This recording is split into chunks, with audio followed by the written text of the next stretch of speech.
Bonjour à toutes et à tous. Je vous souhaite la bienvenue à ce cours intitulé Enzymologie générale, dispensé dans le cadre du Master 1 Qualité et sécurité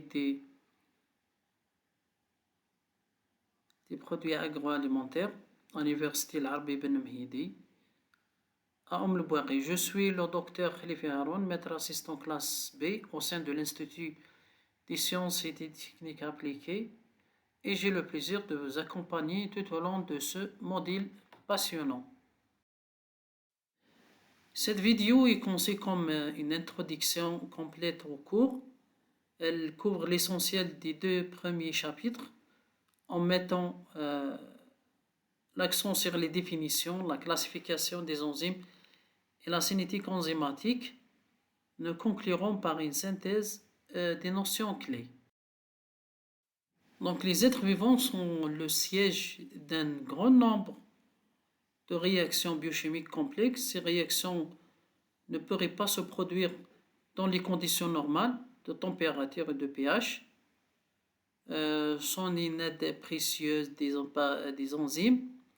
Donc ces macromolécules biologiques catalysent les réactions avec efficacité et une spécificité remarquable. Donc l'enzymologie étudie justement ces propriétés en mettant en lien leur structure et leur fonction.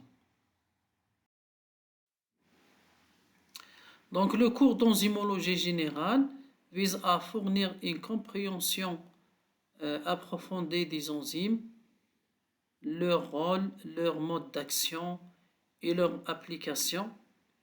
Vous apprendrez à interpréter des données expérimentales, analyser la cinétique enzymatique, comprendre l'impact des inhibiteurs enzymatiques et avec une attention particulière aux applications dans le secteur agroalimentaire.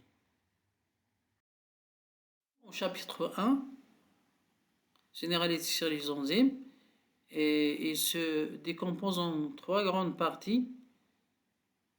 Une introduction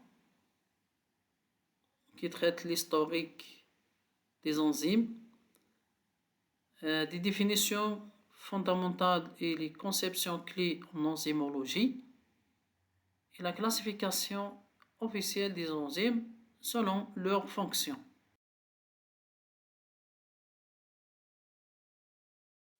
Des enzymes remonte à l'Antiquité avec des procédés de fermentation pour la bière, le fromage ou le vin. La première enzyme commercialisée, la trypsine, fut utilisée dès 1914. Aujourd'hui, elles sont présentes dans de nombreuses industries alimentaires, pharmaceutiques, détergents, etc. Leur rôle dans le métabolisme cellulaire est indispensable. Donc, quelques définitions de généralité. Donc, les enzymes, une enzyme est un catalyseur biologique, elle accélère une réaction chimique sans y être consommée. Elle agit sur un substrat pour produire un ou plusieurs produits.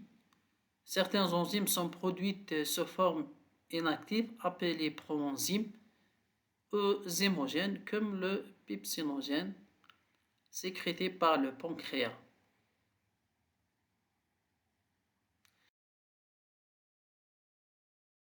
On va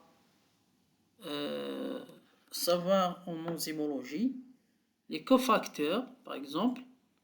Ce sont des éléments indispensables à l'activité enzymatique. Ce sont des ions des molécules organiques, par exemple les coenzymes, comme le NAD et le FAD.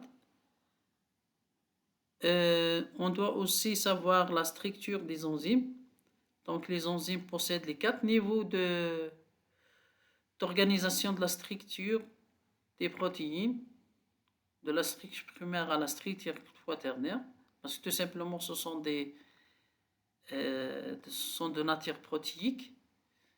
Et aussi le site actif qui est la région spécifique que le substrat se lait et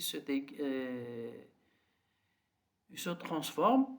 Donc, il existe deux modèles de site actif, le modèle glycérure et le modèle d'ajustement induit. Les enzymes sont réparties en 6 grandes classes. Les oxydoréductases, exemple l'alcool déshydrogénase. Nous avons les transférases qui font le transfert des groupes chimiques. Exemple, transfert du groupement méthyle, on les appelle les méthyltransférases. Les hydrolases, ce sont des enzymes qui font la dégradation des substrats en présence d'eau. Donc, l'exemple les plus connus, ce sont les amylases et les lipases. Par contre, les liases, ils font la dégradation des substrats sans présence d'eau. Exemple, les décarboxylases. Les isomérases font le réarrangement interne des molécules. L'exemple le plus connu, c'est le racémase. Et les ligases, ils font la formation des liaisons avec consommation d'ATP. Donc, le chapitre 2 est consacré à la cinétique enzymatique, c'est-à-dire l'étude de la vitesse des réactions catalysées par les enzymes.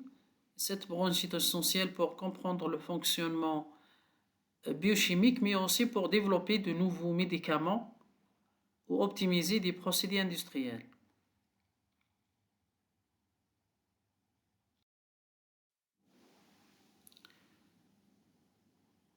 Donc, plusieurs facteurs influencent la vitesse de la réaction enzymatique, tels que la concentration substrat et la concentration en enzyme, la température, le pH, la présence ou l'absence des inhibiteurs. Donc, chacun de ces paramètres modifie l'activité catalytique des enzymes de façon mesurable et prévisible.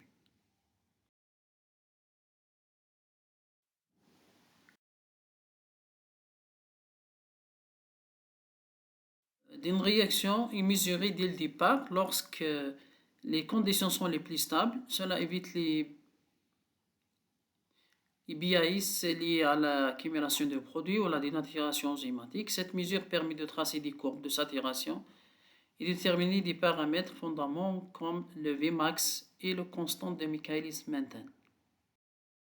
La cinétique de Michaelis-Menten, donc le modèle décrit la relation entre la vitesse de la réaction et la concentration du substrat, où Vmax est la vitesse maximale et le Km est la concentration du substrat pour laquelle la vitesse est la moitié de la Vmax.